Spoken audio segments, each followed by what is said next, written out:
वही समुद्र जो किनारे पे हमेशा आवाज करता है, लहरें आती रहती हैं, लेकिन अंदर जाने पे एकदम शांत है। समझ रहे हैं ना? और इसीलिए वेदों में कहा गया शांताकारम भुजग शयनम पद्मनाभम सुरेशम। तो ऐसे ही हम लोग का मन, बुद्धि, चित्त और अहंकार है, वो किनारे पे है। कहाँ पे है? आप लोग किनारे पे हैं। तो किनारे पे रहेंगे तो किनारे पे है क्या? अशांति है। इसीलिए हमारे गुरुजन कहते हैं कि ध्यान करो, जप करो, थोड़ा और आगे बढ़ो और आगे बढ़ो। बढ़ते बढ़ते जाते जाते आप 10 कदम, आप 2-4 किलोमीटर छोड़िए, समुद्र के अंदर 200 मीटर जाएंगे, उतने में ही पानी शांत मिलने लगेगा आपको। समझ रहे हैं ना? तो ऐसे ही हमारी साधना है। किनारे पर हम हैं तो वहाँ पे लहरें चलती रहेंगी, काम की, क्रोध की, लोभ की, मोह की, अहंकार की, भय की, निद्रा की, तंद्रा की, हानि की, लाभ की। समझ रहे हैं ना? ये सदैव मिलते रहेंगे। और जितना हम गहरे जाते रहेंगे, जाएंगे, देखेंगे कि अब मैं शांत, क्योंकि आप उस क्षेत्र को पार कर लिए। समझ रहे हैं ना? उस जगह को, आपने अशांत जगह को पार कर लिया। जब पार कर लेंगे तो शांत की जगह में चले जाएंगे। लेकिन वहाँ भी पूरा शांति नहीं है, उसके लिए तो और गहरा जाना पड़ेगा। तो इतना गहरे में जाना तो संभव नहीं है आपको, क्योंकि आपको तो वापस भी आना है।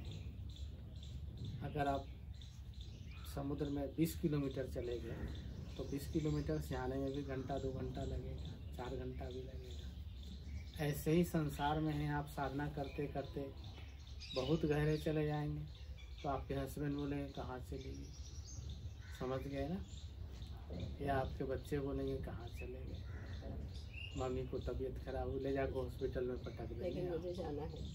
नहीं, आप जाइए, लेकिन तरीके से जाएंगे, नहीं तो आपके बच्चे, हमारे गुरु भाई थे और मौनी बाबा, उनका मौनी कहते थे, सभी भोपाल में रहते थे, बहुत अच्छे साधक थे। तो ध्यान में बैठे रहते थे, ध्यान में चले गए, दूर चले गए समाधि की अवस्था में। शिष्यों ने देखा कुछ मूवमेंट नहीं है। उनका एक शिष्य डॉक्टर भी था, उसको बुलाया, बोले कि लगता है ब्रेन हेमरेज हो गई और ये बेहोश हो गए। वो लोग ले जाके हॉस्पिटल में जब सारा खोलने की तैयारी किया, ब्रेन वगैरह ऑपरेशन करने का, उन्होंने वो आँख खोले, बोले मैं कहाँ हूँ? बोले हॉस्पिटल में। कौन लाया मुझे? एनेस्थीसिया के बाद वो उठ गए। तो उन्होंने कहा कि तुम लोग पागल हो? बोले कि आप चुपचाप पड़े रहिए। बोले क्यों? उन्होंने बोला हम लोग आपका ऑपरेशन आधा कर चुके हैं। समझ रहे हैं ना? फिर उन्होंने डबल एनेस्थीसिया दिया उनको। वो डर गए डॉक्टर भी कि अब क्या करेंगे, हमने तो एकदम सही सलामत संत को ऐसे कर दिया। फिर वो लगाए, सब बंद किए, फिर वो आए, फिर उन्होंने कहा कि अभी शरीर को नहीं रखें। उन्होंने फिर कुछ दिन बाद समाधि ले ली। समझ रहे हैं ना? तो संसार में आपके साथ यही होगा। लेकिन जो भी करना करते हो सब उल्टा होता है, क्यों जैसा? उल्टा होता नहीं है, उल्टा लगता है। अब चंद्रमा को देख करके कोई हाथ में ऐसे पकड़ने की चेष्टा करे, होता है कि मेरे हाथ में आ गया। कोई ताजमहल के पास जाके फोटो खिंचवाता है, ताजमहल सिर पे रखा हुआ है, हाथ में पकड़ा हुआ है, हाथ में थोड़े आता है। तो उल्टा है नहीं, दिखता है। उसको सुधारने की जरूरत है। और जब उसको सुधारना शुरू करेंगे ना, तो आपको समझ आ जाएगा कि ये सब हम जिसको उल्टा समझते हैं तो सब सीधा है। जी। तो साधना को धीरे धीरे लेके चलिए, प्रार्थना के साथ, शरणागति भाव के साथ कि हे प्रभु, मुझ में कोई क्षमता भी नहीं है, मुझ में कोई ज्ञान भी नहीं है, बस मेरी एक इच्छा है आपको पाने की।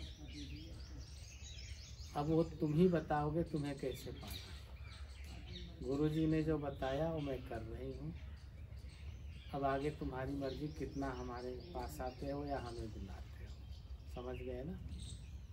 यही होता है साधना। साधना में बाबा ने बताया कि बच्चा, तुम चाहकर भी कुछ नहीं कर पाओ, करना तो उसको है। तो हमने पूछा, गुरुदेव फिर हम तो जितनी भी चीज़ें कर रहे हैं सब व्यर्थ का परिश्रम है। बोले नहीं, इसी परिश्रम को देख के ही वो तुम्हारे ऊपर प्रसन्न होता है और अपनी अहेतुकी प्रेम कृपा तुम्हें प्रदान कर देता है। तो साधना में आप जाइए, लेकिन शरणागति भाव में होके जाइए। समझ रहे हैं ना? आत्मज्ञानी है वो जब आत्मा के लिए समर्पण हो जाता है तभी उसको आत्मज्ञान होता है। भक्त है, अपने इष्ट देवता को समर्पण हो जाता है तब उसको इष्ट देवता की प्राप्ति होती है। वैरागी है, वो पूर्ण रूप से इष्ट देवता को समर्पण हो करके संसार को मिथ्या मानता है तभी वो उसको ज्ञान प्राप्त होता है। तो सब जगह समर्पण की महत्व है। समर्पण भाव को प्रबल करिए और निष्ठापूर्वक साधना करते जाइए। जितनी गहराई में जाएंगे उतना ही आनंद है। जपा किसका करो? गायत्री का करो?